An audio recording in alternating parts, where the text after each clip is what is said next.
الحمد للہ رب العالمین والصلاة والسلام علی خاتم الانبیاء والمرسلین وعلی آلہ واصحابہ ومن تبعہم بإحسان الی یوم الدین، اما بعد۔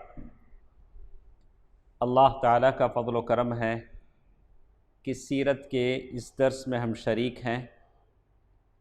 گزشتہ درس میں جو بات ہمارے ساتھ تھی، ابو طالب کی دنیا سے رخصتی، ابو طالب کی وفات کی بات تھی۔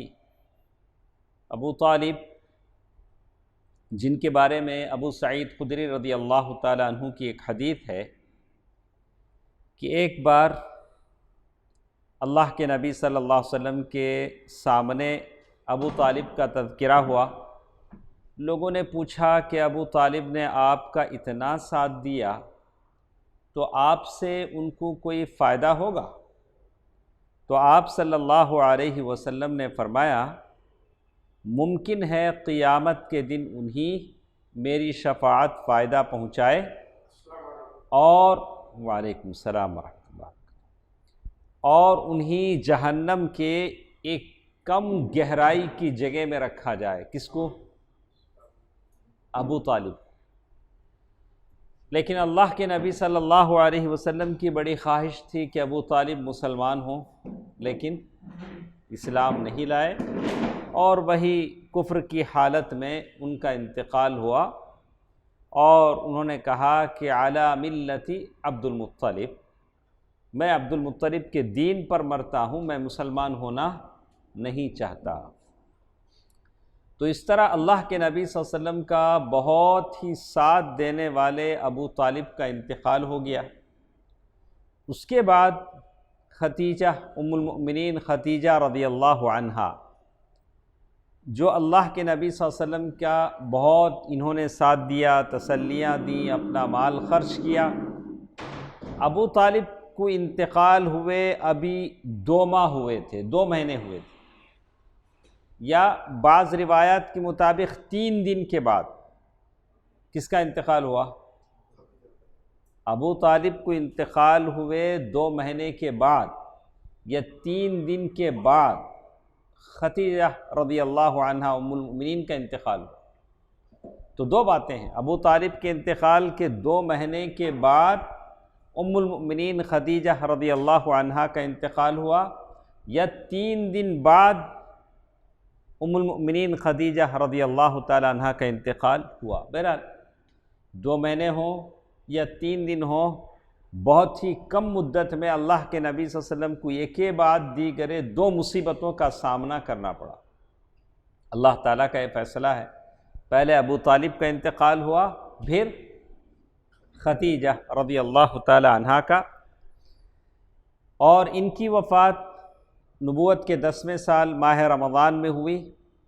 اس وقت ام المؤمنین خدیجہ رضی اللہ تعالی عنہ 65 برس کی تھی، 65 ایئرس، اور اللہ کے نبی صلی اللہ علیہ وسلم 50ویں سال میں تھے۔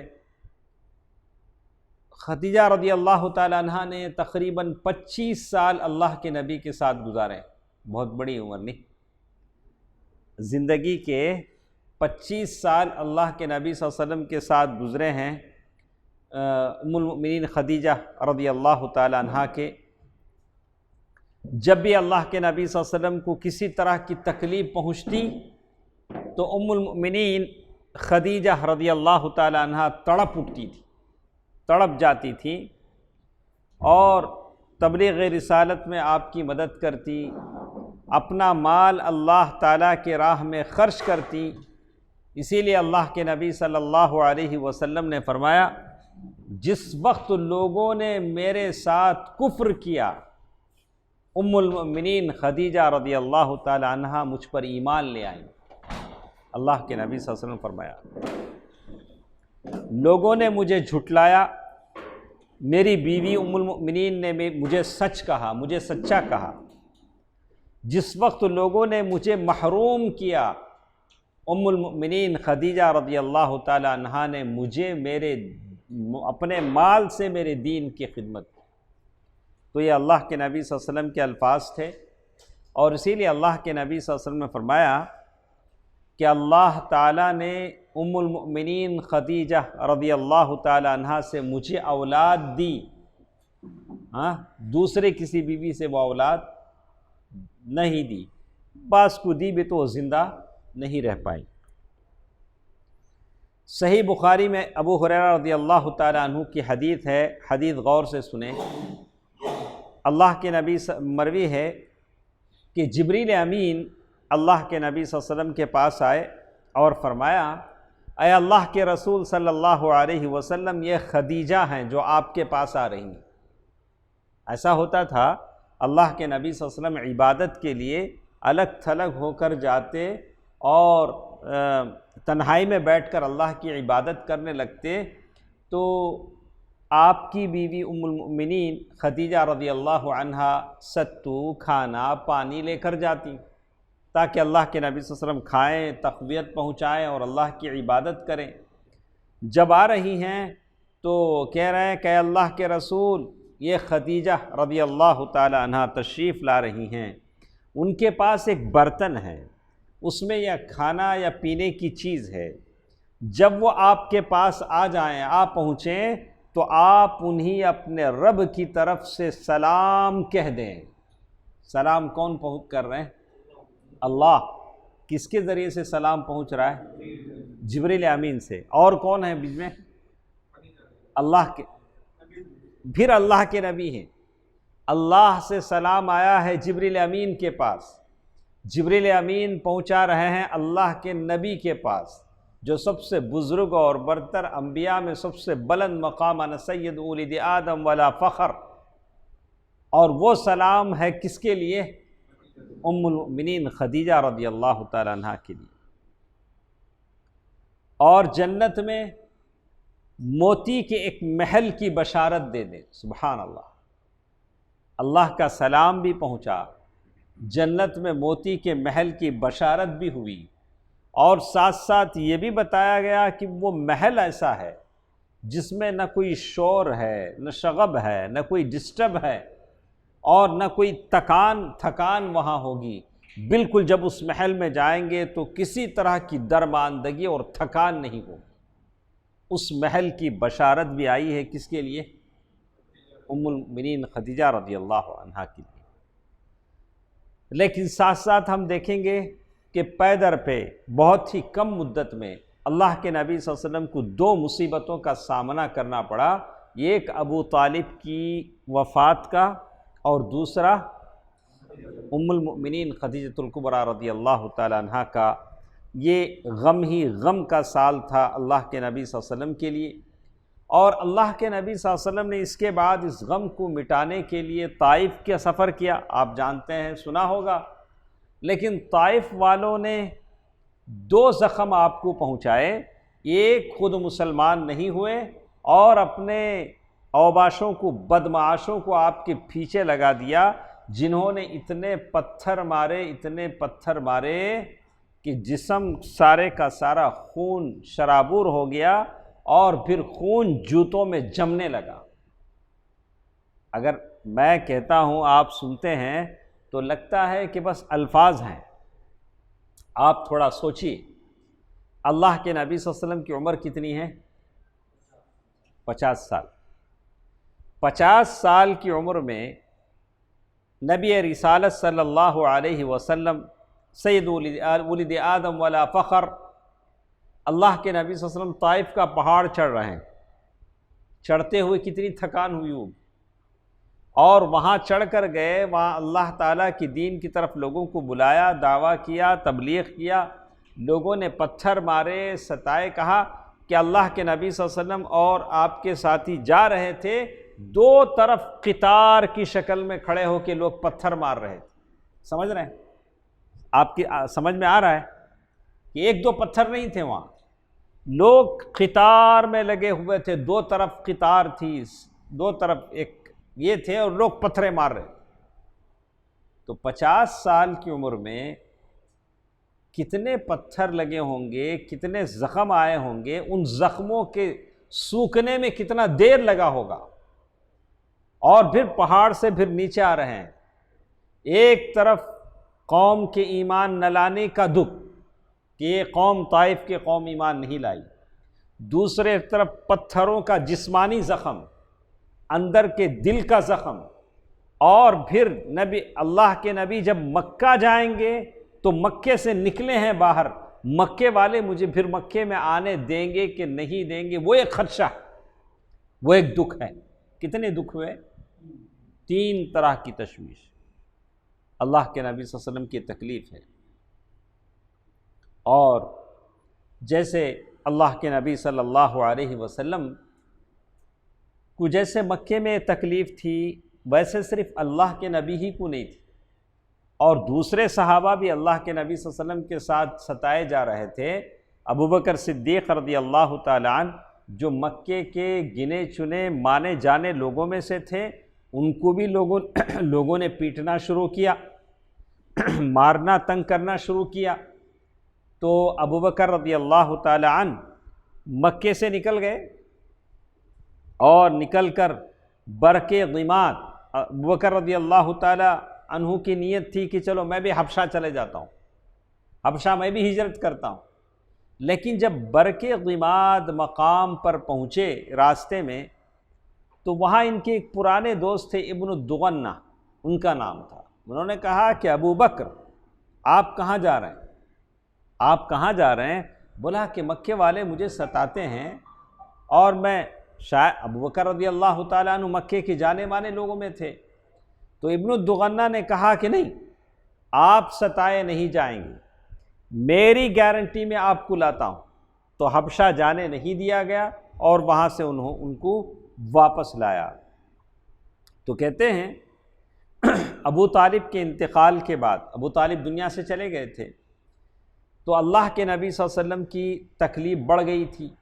کوئی آتا اللہ کے نبی صلی اللہ علیہ وسلم کے سر پر مٹی ڈالتا، کوئی سر پر مٹی ڈالتا، آپ اسی حالت میں اپنے گھر آتے، سر پر مٹی پڑی اٹی پڑی ہے، بالوں میں ساروں مٹی ہے، آپ کی ایک صاحبزادی اٹھتی اور روتے روتے اس مٹی کو دھوتی۔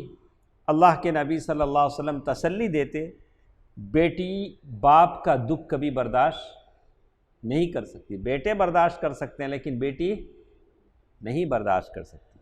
اسی لیے کہتے ہیں کہ بیٹی زیادہ تر جاتی ہے باپ کی طرف یا تو بھائی کی طرف، نہیں درس بھائی، بیٹی زیادہ کدھر جاتی ہے؟ بیٹی پر زیادہ پرچھائیاں کس کی پڑتی ہیں؟ باپ کی یا بھائی کی؟ بیٹی والوں کو پتہ ہوگا، ہاں بیٹی نہیں ہے درس بھائی، ماشاءاللہ درس بھائی کو بھی۔ تو بیٹی زیادہ تر باپ سے اثر انداز ہوتی ہے یا بھائی سے اثر انداز ہوتی ہے۔ تو یہاں اللہ کے نبی صلی اللہ علیہ وسلم آئے ہیں، ابتدائی دور کا زمانہ ہے، بیٹیاں چھوٹی ہیں، اپنے ابا کو سر پر دھول پڑی دیکھ رہی ہیں، رو رہی ہیں، اور اپنے معصوم چھوٹی چھوٹی ہاتھوں سے اسے دھو رہی ہیں۔ اللہ کے نبی صلی اللہ علیہ وسلم کہہ رہے ہیں بیٹی رو نہیں، اللہ تعالیٰ تمہارے ابا کی حفاظت کرے گا، اس لیے کہ اللہ کا وعدہ تھا۔ بعد میں کہا، مدینہ پہنچ کر وہ آیت نازل ہوئی، واللہ یعصمک من الناس، بعد میں پہنچ کر وہ آیت نازل ہوئی۔ اللہ کے نبی صلی اللہ علیہ وسلم فرمایا، اور وہ کہتے ہیں اللہ کے نبی صلی اللہ علیہ وسلم یہ بھی کہہ رہے تھے، اور ساتھ ساتھ یہ بھی کہہ رہے تھے کہ جب تک ابو طالب زندہ تھے ان لوگوں کی ہمت نہیں تھی کہ میرے ساتھ اس طرح کا رویہ سلوک کریں، لیکن ابو طالب کے انتقال کے بعد انہوں نے میرے سر پر مٹی ڈالا۔ ہاں، اللہ کے نبی صلی اللہ علیہ وسلم پر جب اتنے غم کے پہاڑ ٹوٹ پڑے، تو اللہ کے نبی صلی اللہ علیہ وسلم کہتے ہیں کہ وہ سال کا نام عام الحزن رکھ دیا گیا، غم کا سال۔ کیا؟ غم کا سال، جس میں اللہ کے نبی صلی اللہ علیہ وسلم پر بہت سارے مظالم، غم کے پہاڑ ٹوٹے، ابو طالب کا انتقال ہوا، ختیجہ رضی اللہ تعالی عنہ ام المؤمنین کا انتقال ہوا، اور طائف والوں نے انکار کیا اور اپنے اوباشوں کو آپ کے پیچھے لگا دیا، اور پھر مکے کے غنڈوں نے، مکے کے کافروں نے طرح طرح کی تکلیفیں آپ کو دیں۔ تو اس طرح سے اللہ کے نبی صلی اللہ علیہ وسلم نے اس سال نبوت کا 10واں سال، جس کو اللہ کے نبی صلی اللہ علیہ وسلم نے کیا نام دیا؟ غم کا سال۔ اور حالت یہ تھی، ام المؤمنین خدیجہ رضی اللہ تعالیٰ عنہ کا انتقال ہو چکا تھا، گھر میں بچیاں تھیں، اللہ کے نبی صلی اللہ علیہ وسلم اور جو بچیاں تھیں چھوٹی چھوٹی تھیں، اور ان کی ضرورت تھی کہ کوئی ان کے سر کے بال بنائے۔ عورت بچی کو زیادہ ضرورت کیا ہوتی ہے؟ ان کی کوئی سر کے بال بنائے، تیل لگائے، چوٹی ڈالے، ان کی پاکی صفائی کا خیال رکھے۔ اور اللہ کے نبی صلی اللہ علیہ وسلم ہیں، دعویٰ میں ہیں، باہر نکل رہے ہیں، کبھی سوق ذوالمجنہ میں، سوق عکاظ میں، سوق ادھر بازاروں میں، کعبۃ اللہ حرم کے صحن میں اللہ کے نبی صلی اللہ علیہ وسلم دعویٰ میں ہیں۔ جب گھر آتے ہیں تو بچیوں کے لیے کھانا پکانے کی ضرورت ہے، ان کے دیکھ ریکھ کی ضرورت ہے۔ تو ایسے وقت میں اللہ کے نبی صلی اللہ علیہ وسلم کو ضرورت محسوس ہوئی کہ وہ کسی اور نیک خاتون سے شادی کریں۔ تو اسی سال نبوت کے 10ویں سال رسول اللہ صلی اللہ علیہ وسلم نے سودہ بنت زمعہ سے شادی کی۔ سودہ بنت زمعہ ام المؤمنین سودہ بنت زمعہ رضی اللہ تعالی عنہ، یہ بہت ابتدائی دور میں مسلمان ہو چکی تھی، اور انہوں نے اپنے شوہر سکران ابن عمر کے ساتھ انہوں نے حبشہ کی طرف ہجرت کیا تھا۔ تو معلوم یہ ہوا کہ سودہ بنت زمعہ کیا تھی؟ بیوہ تھی۔ خدیجہ رضی اللہ تعالیٰ عنہ بھی بیوہ تھی، پہلی شادی بھی خدیجہ رضی اللہ تعالیٰ وہ بھی بیوہ تھی۔ یہ دوسری بیوی سودہ بنت زمعہ رضی اللہ تعالیٰ عنہ، جن کے شوہر سکران بن عمر تھے، وہ حبشہ میں ان کی طرف ہجرت کیے اپنی بیوی سودا کے ساتھ۔ تو بعض کہتے ہیں کہ ان کا انتقال حبشہ ہی میں ہو گیا، بعض لوگ کہتے ہیں کہ نہیں، مکہ آنے کے بعد سکران ابن عمر کا انتقال ہوا، اور جب عدت ختم ہو گئی تو اللہ کے نبی صلی اللہ علیہ وسلم نے سودہ بنت زمعہ رضی اللہ تعالی عنہ سے شادی کی۔ تو یہ اللہ کے نبی صلی اللہ علیہ وسلم سودہ بنت زمعہ رضی اللہ تعالی عنہ، تو خدیجہ رضی اللہ تعالی عنہ کے بعد میں آپ نے سنا ہوگا یا پڑھا بھی ہوگا کہ سودہ بنت زمعہ رضی اللہ تعالی عنہ نے اپنی جو باری تھی وہ ام المؤمنین عائشہ رضی اللہ تعالی عنہ کو ہبہ کر دیا۔ سمجھے میری بات؟ نہیں سمجھے؟ نہیں؟ اللہ کے نبی صلی اللہ علیہ وسلم کی کئی بیویاں تھیں، تو جیسے آگے ہم لوگ ایک پڑھیں گے، تو اللہ کے نبی صلی اللہ علیہ وسلم نے بیویوں کی باری مقرر کر دی تھی کہ کن کے ہاں ان کو قیام کرنا ہے، کن کے گھر میں رہنا ہے۔ تو جب سودہ بنت زمعہ رضی اللہ تعالی عنہ کو یہ ڈر ہوا کہ کہیں عمر بڑھ گئی ہے، تو انہوں نے کیا کیا، اپنا جو ٹرن تھا، اپنی جو باری تھی، کس کو دے دیا؟ عائشہ رضی اللہ تعالی عنہ کو دے دیا کہ مجھے اب ضرورت نہیں، آپ میری باری بھی آپ رکھ لیں۔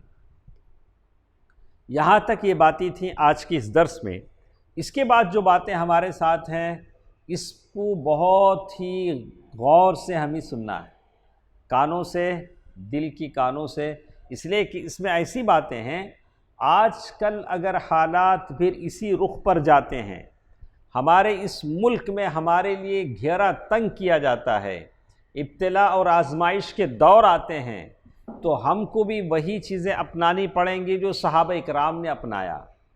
اتنی مصیبتوں اور دکھوں کے باوجود صحابہ نے جو صبر کیا، استقلال کا جو مظاہرہ کیا، اس کے پیچھے کون سے وہ ریزنز تھے جس کی وجہ سے اتنی تکلیف کے باوجود وہ کہتے تھے کہ جسم سے جان جدا ہو سکتی ہے لیکن ایمان نہیں جا سکتا۔ تو اس کے کیا اسباب و عوامل تھے، یہی پڑھیں گے۔ خاص کر ایک ایسا آدمی جو مضبوط دل و دماغ کا ہے، حیرت زدہ ہو جاتا ہے، پریشان ہو جاتا ہے، آخر وہ کیا ریزن تھے، کیا اسباب تھے جس کی وجہ سے صحابہ کرام فولادی پہاڑ کی طرح جمے ہوئے تھے۔ اتنی مصیبتیں، آگ کی چتاؤں پر لٹانا، باندھ کر مارنا، دھوپ میں گرم پتھروں پر لٹانا، سلاخوں سے جلانا اور گلے میں رسی باندھ کر کھینچنا، یہ ساری تکلیفیں، اوپر لٹکا کر نیچے سے دھوئیں دینا، یہ ساری تکلیفیں، لیکن اس کے باوجود صحابہ کے صبر و استقلال میں کوئی فرق نہیں آیا۔ اس کی کیا وجہ ہے؟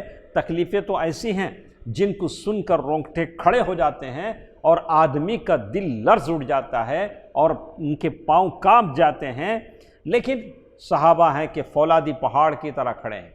تعداد بڑھ رہی ہے، نہیں، صحابہ کی تعداد بڑھ رہی ہے، جیسے جیسے کافروں کا ظلم و ستم بڑھ رہا ہے، صحابہ کی تعداد بڑھ رہی ہے۔ کیا بات ہے؟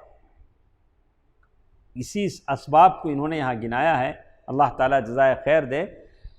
شیخ محترم نے جب کتاب لکھی تو وہ اسباب گنائے ہیں، یہی اسباب کو، یہی ریزنز کو ہمیں قوم کے دل و دماغ میں پیدا کرنا ہے، تاکہ اللہ نہ کرے کہیں یہ قوم جو بدعقیدگی کا شکار ہے، آج ہم لوگ دیکھ رہے ہیں کہ کہیں خاندان، کہیں گھر واپسی کے نام پر ہدایت سے کفر کی طرف جا چکے ہیں، انہوں نے ہندو مت اختیار کر لیا ہے۔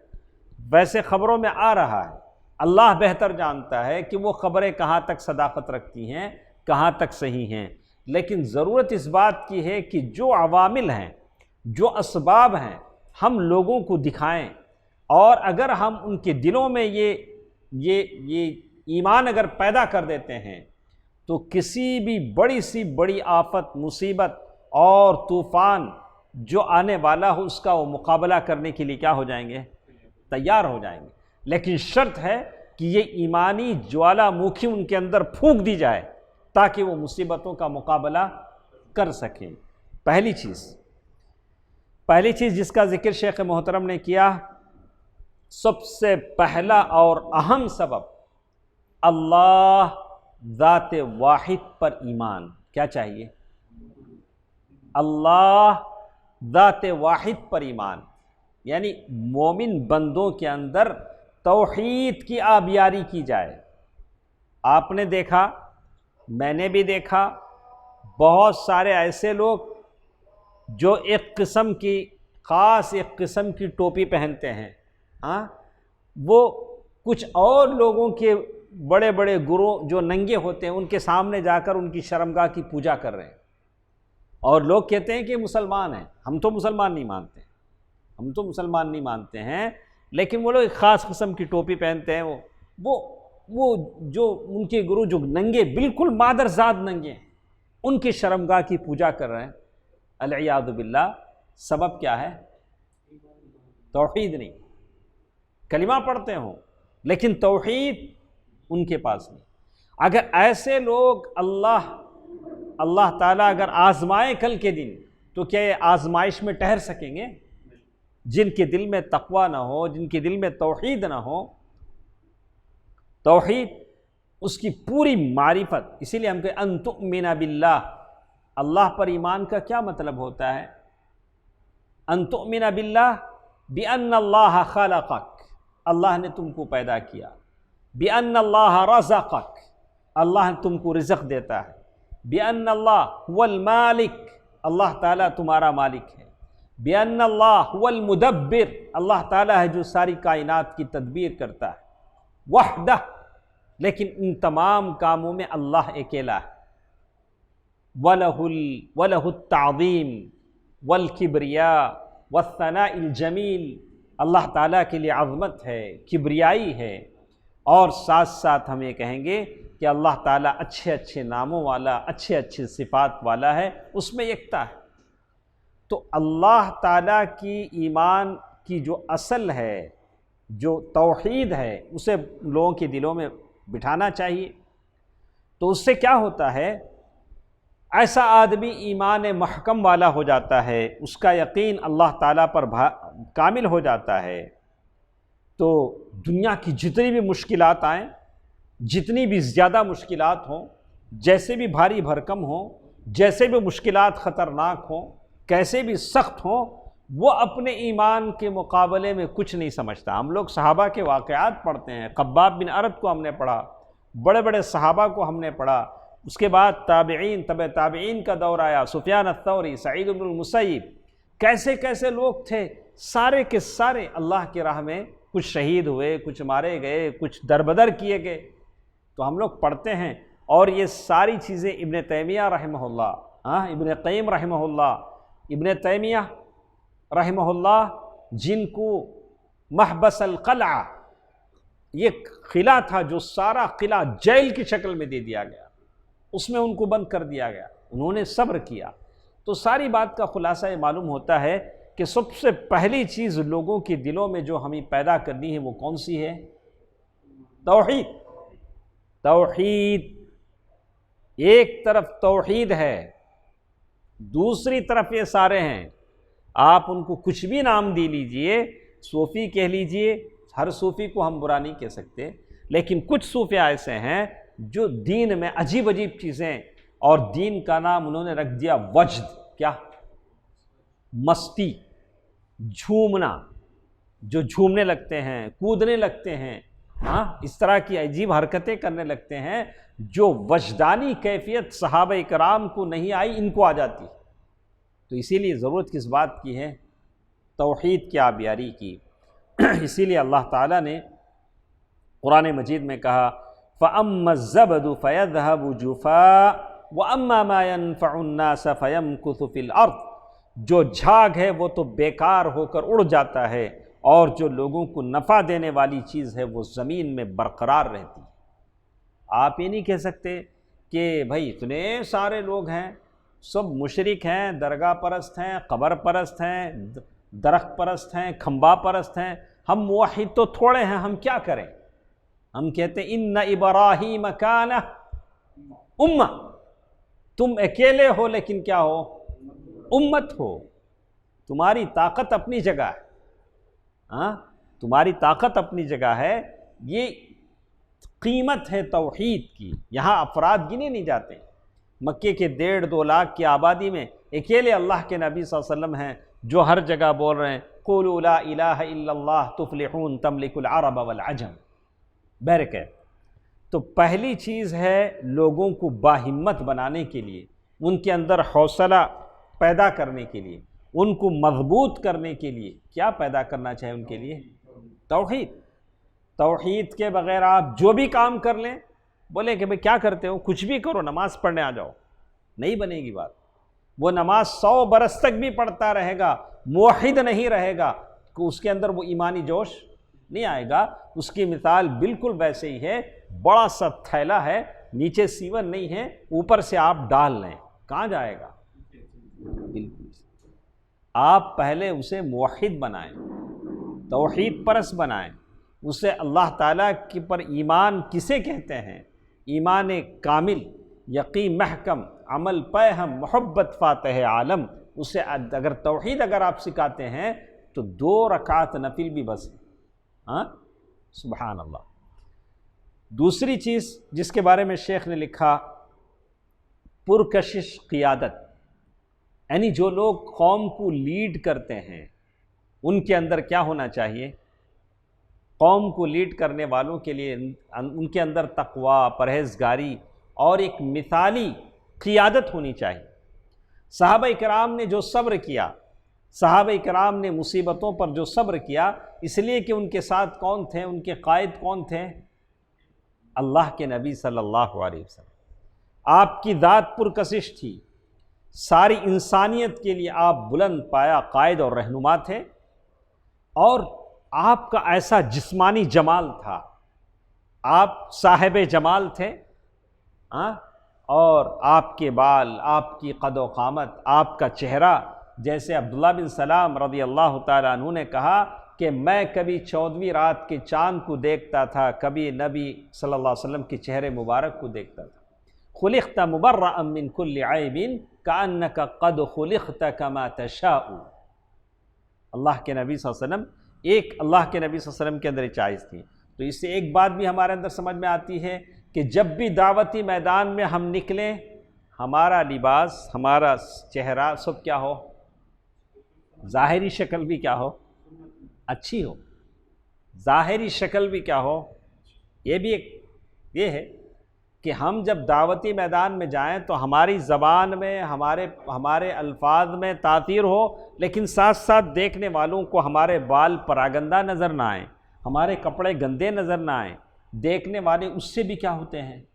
اثر انداز ہوتے ہیں۔ نفسانی کمال اللہ کے نبی صلی اللہ علیہ وسلم کے اندر، اللہ کے نبی صلی اللہ علیہ وسلم سامنے والے کے نفسیات کو سمجھتے تھے، سامنے والا کیا ہے۔ ایک ایک شخص کو اللہ کے نبی صلی اللہ علیہ وسلم ایک ایک جواب دیا، اور اللہ کے نبی صلی اللہ علیہ وسلم کے کریمانہ اخلاق، آپ کیسے لوگوں کے ساتھ سلوک کرتے تھے۔ جیسے وہ نوجوان آیا جس نے کہا کہ اللہ کے نبی صلی اللہ علیہ وسلم مجھے اجازت دیجئے کہ میں زنا کروں، اللہ کے نبی صلی اللہ علیہ وسلم سے کیسے سمجھایا، بعد میں اس کے سینے پر ہاتھ رکھا، اس کے لیے دعا کیا، اللہم طہر قلبہ، دعا کیا۔ تو یہ اللہ کے نبی صلی اللہ علیہ وسلم کے اخلاق ہیں، اور آپ کا کردار اور آپ کے شریفانہ عادات و اطوار۔ اللہ کے نبی صلی اللہ علیہ وسلم نماز پڑھا کر رخ پلٹے ہیں، سلام پھیرا ہے، دیکھا کہ ادھر آخر میں دو نوجوان ہیں، تھر تھر کانپ رہے ہیں، ان کو بڑی عاجزی کے ساتھ بلایا میں ایک مسکین عورت کا بیٹا ہوں۔ کیا کہا؟ مجھ سے ڈرو نہیں، میں ایک مسکین عورت کا بیٹا ہوں، ہم لوگ بکری کا کھر کھایا کرتے تھے۔ تو ان کے دل سے خوف دور بلا کہ تو ہمارے سر کے ہم جیسے لوگ ہیں۔ لوگوں سے اپنائیت، ایسے نہیں کہ ہمیشہ ہم بڑے اس کے مالک، سبحان اللہ، ایسی چیز نہیں ہے۔ یہ اللہ کے نبی صلی اللہ علیہ وسلم کی قیادت تھی، اور انہی باتوں کو لے کر لوگ آپ کی طرف کھینچے چلے آتے تھے، ان کے ساتھ بیٹھ کر اللہ کے نبی کھاتے تھے۔ تو اسی لیے ہم کہتے ہیں کہ جو لوگ قوموں کو لیڈ کرتے ہیں، قوموں کی قیادت اور سیادت کرتے ہیں، وہ قوموں کے غم میں، خوشی میں، دکھ میں، بیماری میں ان کو شریک ہونا چاہیے۔ ابن تیمیہ رحمہ اللہ کے بارے میں آتا ہے، فجر کی نماز پڑھ لیتے تھے، اس کے بعد بیت المجانین، جہاں پاگل لوگ ہوتے تھے ان کے پاس جاتے تھے، ان کی ضرورتوں کا خیال رکھتے تھے، اس کے بعد ہسپتال جاتے تھے، وہاں بیماروں کا خیال رکھتے تھے۔ یہ ہمارے پہلے علماء کی باتیں ہیں، تو ہمارے لیے بھی یہ رویہ بالکل ویسے ہی ضروری ہے جیسے اس سے پہلے لوگوں نے کیا ہے۔ تو بالکل اللہ کے نبی صلی اللہ علیہ وسلم پر لوگ جان کیوں نچھاور کرتے تھے؟ انہی اسباب کی وجہ سے۔ تو اسی لیے کہتے ہیں اللہ کے نبی صلی اللہ علیہ وسلم جن کے اندر عفت، امانت، صدق و صفا اور بہت ساری چیزیں تھیں، تو اللہ کے نبی صلی اللہ علیہ وسلم نے آپ کی محبت کو آپ کے دوستوں اور دشمنوں کے دل میں بٹھا دیا۔ ہم آپ کو بتائیں گے، آپ صلی اللہ علیہ وسلم کی بات پر آپ کے دوستوں کو یقین تھا ہی، لیکن دشمنوں کو بھی یقین تھا۔ کیسے؟ جیسے کہتے ہیں ایک مرتبہ اللہ کے نبی صلی اللہ علیہ وسلم جو بھی رات کو تلاوت کرتے تھے، قریش کے لوگ چھپ چھپ کر سنتے تھے۔ اس میں سے ابو جہل بھی تھا جو چھپ چھپ کر سنتا تھا۔ تو ایک دن جیسے کہتے ہیں ابو جہل سے تینوں میں سے ایک نے پوچھا کہ جب ہم محمد صلی اللہ علیہ وسلم کی بات کو چھپ چھپ کر سنتے ہیں تو ان کی بات مان لینے میں کیا حرج ہے؟ تو ابو جہل نے کہا، دیکھیے اس کا جواب دیکھیے کیا کہا۔ بات دراصل یہ ہے کہ ہم نے، یعنی ابو جہل کے خاندان والوں نے، عبد مناف نے شرف و عظمت میں ایک دوسرے کا مقابلہ کیا۔ عبد مناف اللہ کے نبی صلی اللہ علیہ وسلم کے خاندان والوں نے غریبوں کو کھانا کھلایا تو ہم نے بھی کھلایا، برابر ہوگی نہیں؟ برابر ہو۔ اور انہوں نے غریبوں کو سواریاں عطا کی تو ہم نے بھی عطا کیا۔ انہوں نے لوگوں کو عطیات سے نوازا، پیسے دیے، یہ دیے تو ہم نے بھی دیے۔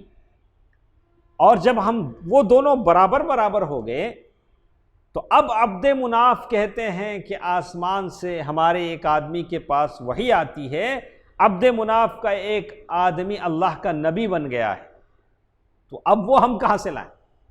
ابو جہل نے کیا کہا؟ اب ہم کیسے کسی کو نبی بنا کے ٹھہرا کریں تاکہ عبد مناف کے برابر ہو جائیں؟ یہ تو نہیں ہو سکتا۔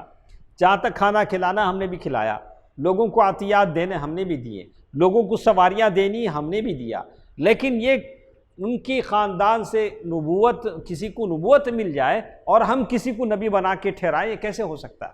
اور یہ بھی نہیں ہو سکتا کہ ہم محمد کی بات مان لیں، ہم نہیں مانیں گے۔ لیکن یقین تھا لیکن مانتے نہیں تھے، جانتے تھے لیکن مانتے نہیں تھے۔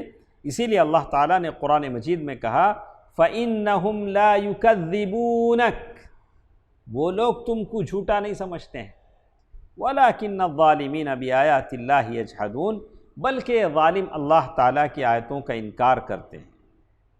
تو اسی طرح آپ نے سنا ہوگا کہ ان لوگوں نے اللہ کے نبی صلی اللہ علیہ وسلم کو ایسی تکلیفیں دی، سر پر اونٹ کی اوجھڑی ڈال دی۔ اللہ کے نبی صلی اللہ علیہ وسلم سجدے میں ہیں اور سجدے سے اٹھ نہیں پا رہے ہیں، اور جب اٹھا اللہ کے نبی صلی اللہ علیہ وسلم نے، سر سے اٹھنے کے بعد، سر اٹھانے کے بعد اللہ کے نبی نے کیا کہا عمران بھائی؟ اللہ کے نبی صلی اللہ علیہ وسلم کے سر پر جب اوجھڑی ڈالی گئی اور اللہ کے نبی صلی اللہ علیہ وسلم کے سر سے اوجھڑی ان کی بیٹی نے نکالا تو سر سے یا اللہ ان کو پکڑ لے۔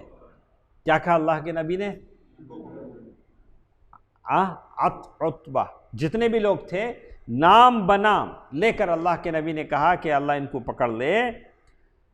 تو اللہ کے نبی صلی اللہ علیہ وسلم کی اس بد دعا پر پہلے تو جیسے اوجھڑی ڈالا ایسے گلوں میں ہاتھ ڈال کے ہنس رہے تھے، ایک دوسرے پہ گر رہے تھے ہنس ہنس کے۔ جیسے اللہ کے نبی کی زبان سے بد دعا نکلی، ان کو ایک دم غم کی لہر ان میں دوڑ گئی اور وہ سمجھ گئے کہ جن جن کے نام لیے گئے ہیں وہ نہیں بچیں گے۔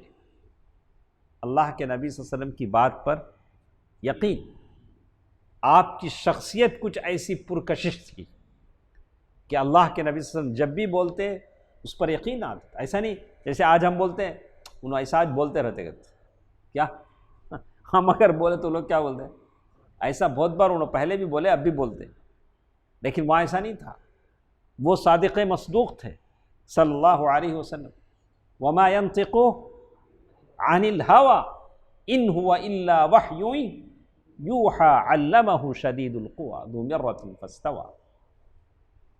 اسی طرح آپ نے یہ بھی سنا ہوگا عتیبہ جو ابو لہب کا بیٹا تھا، جس کے بارے میں اللہ کے نبی صلی اللہ علیہ وسلم نے کہا تھا کہ اللہ تعالیٰ اپنے کتوں میں سے کوئی کتا تجھ پر مسلط کر دے۔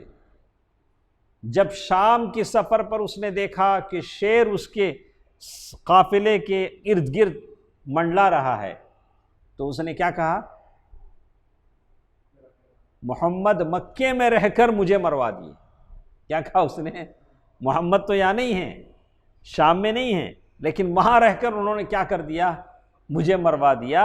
انہوں نے اللہ سے دعا اس کے حق میں بد دعا کی تھی اور بالکل قبیلے والوں نے بیچوں بیچ اس کو سلایا، لیکن اللہ تعالیٰ کا عذاب ایسا ہے، شیر سیدھے آ کے ساروں کو چھوڑ کے بیچ میں سے کسے لے گیا؟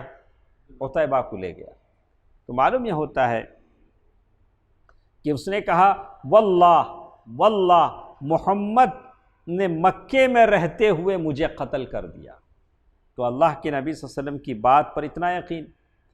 اسی طرح ابی بن خلف اللہ کے نبی صلی اللہ علیہ وسلم کو بار بار قتل کی دھمکیاں دیتا تھا، تم نہ قتل کر ڈالتے ہیں۔ اللہ کے نبی صلی اللہ علیہ وسلم نے بہت سنا، بہت سن کے میرے نبی نے کیا کہا؟ تم نہیں مجھے قتل کرنے کا، میں تم کو قتل کروں گا۔ وہ 100 بار بولا ہوگا، اللہ کے نبی نے ایک ہی بار بولا کہ تم مجھے قتل نہیں کرو گے بلکہ میں تمہیں قتل کروں گا انشاءاللہ۔ تو اس کے بعد جب جنگ احد کے روز اللہ کے نبی صلی اللہ علیہ وسلم کا آمنا سامنا ہوا اور وہ مارنے کے لیے پہنچا، تو اللہ کے نبی صلی اللہ علیہ وسلم نے اسے مارا نہیں، صرف وہ تیر ایسے کیا کہ اس کی گردن پر ہلکی سی خراش آئی۔ خراش کس کو بولتے ہیں؟ کرچ۔ خراش عربی انگلش دو بھی ایک ہی ہو، کرچ خراش تو بالکل ایک ہی ہے۔ کہا کہ ہلکی سی ایک خراش آئی تو ہمارے دوست ہمارے استاد ہیں عمر آباد کے، مرحوم ہیں زکریا صاحب، وہ ہمیشہ بولتے تھے بہت سارے عربی کے الفاظ ہیں جو انگلش میں ٹیمرنٹ کسے بولتے ہیں؟ ٹیمرنٹ املی، اصل میں کیا تمر ہندی، انفلونزا، انف العنزہ، ہاں، تو ایسے بہت سارے الفاظ انہوں نے نکالے جو انگریزی اور عربی سے ملتے جلتے تھے، تو یہ لفظ بھی لگتا ایسے ہی ہو۔ تو اللہ کے نبی صلی اللہ علیہ وسلم نے تیر سے کیا کیا، ہلکی سی ایک خراش، جب وہ خراش اسے لگی تو برابر اسے معلوم ہو گیا کہ یہ خراش اسے کی جان لے لے، مکہ پہنچتے پہنچتے اس کا انتقال ہو گیا۔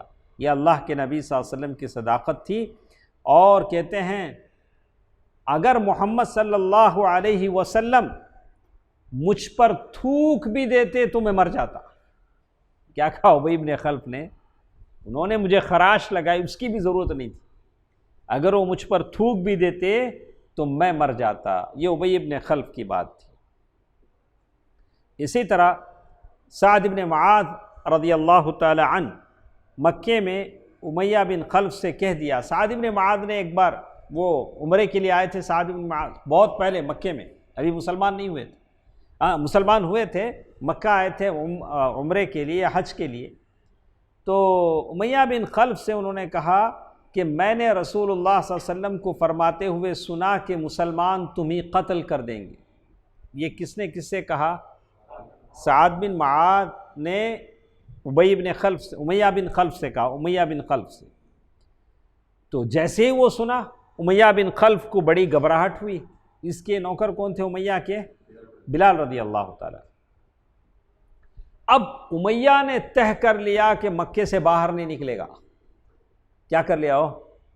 مکے سے باہر نکلے گا تو مسلمان قتل کریں گے، مکے ہی سے نہیں نکلا تو مکے سے نہیں نکلے گا۔ اب جنگ بدر کا موقع آیا، سارے لوگ جا رہے ہیں، اس کو بھی جانا پڑے گا، مکے کا سردار ہے، سرداروں میں سے ایک ہے۔ اب ابو جہل نے شروع کیا، ارے چلو یار ہم بھی چل رہے ہیں، تم نہیں چلو گے؟ کہاں جا رہے ہیں؟ جنگ بدر میں جا رہے ہیں۔ تو بیوی نے کہا کہ اجی وہ آپ کے وہ یثربی ساتھی، مدینے والے ساتھی نے کہا، کیا کہا تھا آپ بھول گئے؟ کہا تھا کہ مسلمان آپ کو مار ڈالیں گے۔ نہیں، میں وہ مکے کا جو سب سے فاسٹ تیز دوڑنے والا اونٹ ہے میں خرید لیا ہوں، اگر حالات کچھ ایسے ویسے ہوئے تو بیٹھ کے میں بھاگ کے واپس آ جاؤں گا۔ ویسے ہی کہا اس نے، بیوی کی بات پر کیا کہا؟ ویسے ہی کہا کہ اب ابو جہل کب چھوڑنے والا؟ ہاں، بولا کہ نہیں آپ کو چلنا ہی۔ تو سب سے تیز دوڑنے والا اونٹ خریدا تاکہ خطرہ جیسے ہی ظاہر ہو چمپت ہو جائے، کیا وہاں سے اڑ کر یہاں پہنچ جائے۔ اب ادھر جنگ پر جاتا دیکھ کر اس کی بیوی نے کہا، آپ کے یثربی بھائی نے جو کچھ کہا تھا اسے آپ بھول گئے؟ تو امیہ نے کہا کہ نہیں بیوی، میں تھوڑی دور جا کر واپس آ جاؤں گا، سب سامنے جائیں گے، میں کیا کروں گا؟ واپس آ جاؤں گا۔ لیکن یہ واقعہ اس لیے ذکر کیا کہ دشمنوں کو بھی اللہ کی نبی کی بات پر کیا تھا؟ یقین تھا۔ ایسی شخصیت آپ کو بنانی پڑے گی، آپ کی پرسنالٹی ایسی ہو کہ آپ بولے وہی جو کر سکیں، کرے وہی جو بولے ہیں۔ آپ کی ذات، آپ کی شخصیت، آپ کی پرسنالٹی ایسی ہو جس پر لوگ بھروسہ کر سکیں، جس پر لوگوں کو اعتماد ہو، بولے ہاں شاہد بھائی بولے نو پرفیکٹ، اس طرح کا کیا ہو آدمی یہ ہو سکے، تب جا کر ہم اپنی قوم کو لیڈ کر سکیں گے، ورنہ پھر مشکل ہے معاملہ۔ تو یہی بات کہا، یہ تو تھا دشمنوں کا اعتماد آپ صلی اللہ علیہ وسلم پر، لیکن آپ کے جو دوست تھے وہ تو سارے جانتے تھے اور اللہ کے نبی صلی اللہ علیہ وسلم سے بالکل جڑے رہتے تھے، اور اللہ کے نبی صلی اللہ علیہ وسلم کو جو ساتھی تھے بالکل یہ گوارا نہیں تھا کہ آپ کے جسم پر معمولی خراش بھی آئے۔ صحابہ یہ نہیں چاہتے تھے۔ چلیے ہم لوگ دیکھتے ہیں اس کے لیے ایک مثال ابوبکر صدیق رضی اللہ تعالیٰ عنہ کی زندگی کی۔ ابوبکر صدیق رضی اللہ تعالیٰ عنہ کو ایک بار مکے کے لوگوں نے بری طرح کچلا، مارا، یعنی بالکل مارا، سخت مار ماری۔ اور اس میں ایک تھا عتبہ بن ربیعہ، اس نے جوتے لے کر مارے۔ کس کو؟ ابوبکر صدیق رضی اللہ تعالیٰ۔ جوتا لے کر خاص کر اس نے ابوبکر صدیق رضی اللہ تعالیٰ عنہ کے چہرے پر مارا۔ اللہ اکبر۔ ابوبکر وہ ہیں جن کے بارے میں کہتے ہیں میں نے اللہ کے نبی صلی اللہ علیہ وسلم نے انتقال سے پہلے کہا کہ میں نے سب کا حق ادا کر دیا سوائے ابو بکر کے۔ تو ابوبکر صدیق رضی اللہ تعالیٰ عنہ کے چہرے پر وہ جوتا لے کر مارا جس میں پیبند لگے ہوئے تھے، اور جیسے کہتے ہیں خصوصیت کے ساتھ چہرے کو نشانہ بنایا، پھر پیٹ پر چڑھ گیا۔ جیسے میں نے اس سے پہلے کہا تھا، کیفیت یہ تھی کہ پتہ نہیں چلتا تھا کہ ابو بکر کی ناک کدھر ہے، چہرہ کدھر ہے۔ اگر ہاتھ ایسا کریں تو ناک ابھری ہوئی دکھتی ہے، لیکن جوتے کے اتنے مار پڑے کہ ہونٹ ناک کوئی فرق نہیں دکھ رہا تھا۔ اب بنو تمیم کے لوگ آئے، ابو بکر رضی اللہ تعالیٰ عنہ کے، بنو تیم کے لوگ، ابو بکر رضی اللہ تعالیٰ عنہ کے خاندان کے لوگ ہیں بنو تیم کے، وہ لوگ آئے، آ کر انہوں نے ابو بکر کو اٹھایا، بالکل ہوش و حواس میں نہیں ہے، بالکل ادمردگی کی حالت ہے۔ اب ابو بکر رضی اللہ تعالیٰ عنہ کو کپڑے میں لپیٹ کر گھر لے گئے۔ اب لے جانے والوں کو یقین تھا کہ یہ زندہ بچ نہیں سکیں گے۔ کون؟ ابو بکر رضی اللہ تعالیٰ۔ اب صبح یہ ہوا، شام کے وقت ابو بکر رضی اللہ تعالیٰ عنہ کی زبان کھلی۔ اب ہوش میں سے آئے تو کیا مانگتے ہیں؟ پانی مانگتے ہیں۔ لیکن ابو بکر کی زبان کھلی تو کیا بولے انہوں؟ محمد کہاں ہے صلی اللہ علیہ وسلم۔ جیسے ہی زبان کھلی انہوں نے کہا، پوچھا کہ رسول اللہ صلی اللہ علیہ وسلم کیا ہوئے؟ جب جو لوگوں نے مارا تو مجھے مارا، اور وہاں اللہ کے نبی بھی تھے، اللہ کے نبی صلی اللہ علیہ وسلم۔ اب اس وقت جو لوگ کپڑے میں لپیٹ کر بنو تیم کے لوگ جو لائے تھے ابو بکر کو، جب ان کی یہ گفتگو دیکھی تو سارے لوگوں نے ان کو بڑا برا بھلا کرے، اسی محمد صلی اللہ علیہ وسلم کی وجہ سے تم مارے گئے، پیٹے گئے، اب پھر انہی کا نام لیتے ہو، انہی کے بارے میں پوچھتے ہو۔ اور پھر انہوں نے کہا کہ کھڑے کھڑے وہ جو لوگ آئے تھے ان کی ماں، ابو بکر کی ماں ام الخیر سے کہا، ام الخیر ان کا نام تھا، ان کو ذرا کچھ کھلا دو پلا دو، ان کو کیا کرو، کچھ کھلا دو پلا دو۔ اب پھر ان کے جانے کے بعد ماں نے کہا، ابو بکر کی ماں نے کہا کہ آپ کچھ کھا لیجیے پی لیجیے۔ بولا کہ نہیں، میں کچھ نہیں کھاؤں گا جب تک کہ مجھے بتایا نہ جائے کہ محمد کہاں ہے صلی اللہ علیہ وسلم۔ تو کہتے ہیں مجھے تمہارے ساتھی کا حال نہیں معلوم ہے، تو مجھے نہیں معلوم کہ محمد کا حال کیا ہے۔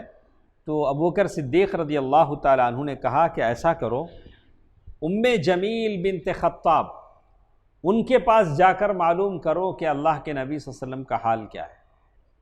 ام الخیر سیدھے ام جمیل کے پاس گئیں، ام جمیل بنت خطاب کے پاس جا کر پوچھا کہ ابو بکر کی حالت ہے، پوچھ رہے ہیں کہ اللہ کے نبی کی کیا حالت ہے۔ تو ام جمیل بنت خطاب نے کہا، کتنا معاملہ بالکل چھپا چھپاتا بھید وہاں استعمال کیا جاتا تھا، سیکریٹ تھا۔ دیکھیے ام جمیل بنت خطاب کہتی ہیں، میں نہ تو ابو بکر کو جانتی ہوں نہ تو محمد کو جانتی ہوں۔ کیا کہا انہوں نے؟ حالانکہ دونوں کو جانتی تھی، پہلے وہ اطمینان کر لینا چاہتی تھی ام الخیر سے، یہ کیا ہے، تاکہ اللہ کے نبی صلی اللہ علیہ وسلم کا پتہ بتا کر کہیں مصیبت میں پھنس نہ جائیں۔ انہوں نے کہا کہ میں نہیں جانتی کہ ابو بکر کون ہیں اور اللہ کے نبی کون ہیں۔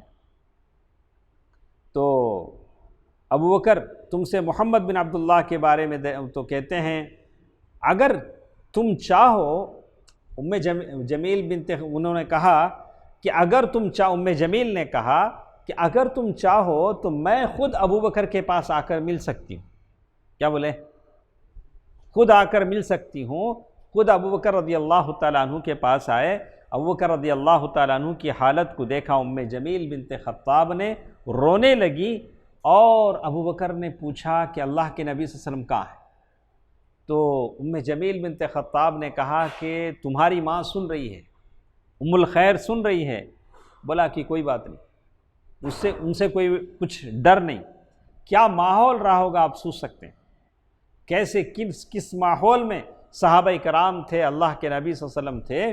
کہا کہ کوئی بات نہیں ہے، تو تب انہوں نے کہا کہ اللہ کے نبی صلی اللہ علیہ وسلم ابن ارقم کے گھر پر ہے، وہاں مکے سے دور پہاڑ پر عبداللہ ابن ارقم کا گھر تھا، اللہ کے نبی صلی اللہ علیہ وسلم وہاں تھے۔ تو ابو بکر صدیق رضی اللہ تعالیٰ عنہ نے کہا کہ جب تک مجھے وہاں نہ لے جایا جائے میں کچھ کھاؤں گا پیوں گا نہیں۔ اب انتظار کیا گیا، شام کے رات کے اندھیرے میں ابو بکر صدیق رضی اللہ تعالیٰ عنہ کو وہاں پہنچایا گیا اللہ کے نبی صلی اللہ علیہ وسلم کے پاس۔ تو اسباب اور عوامل میں دو باتیں آج کی اس درس میں ہمارے ساتھ تھیں۔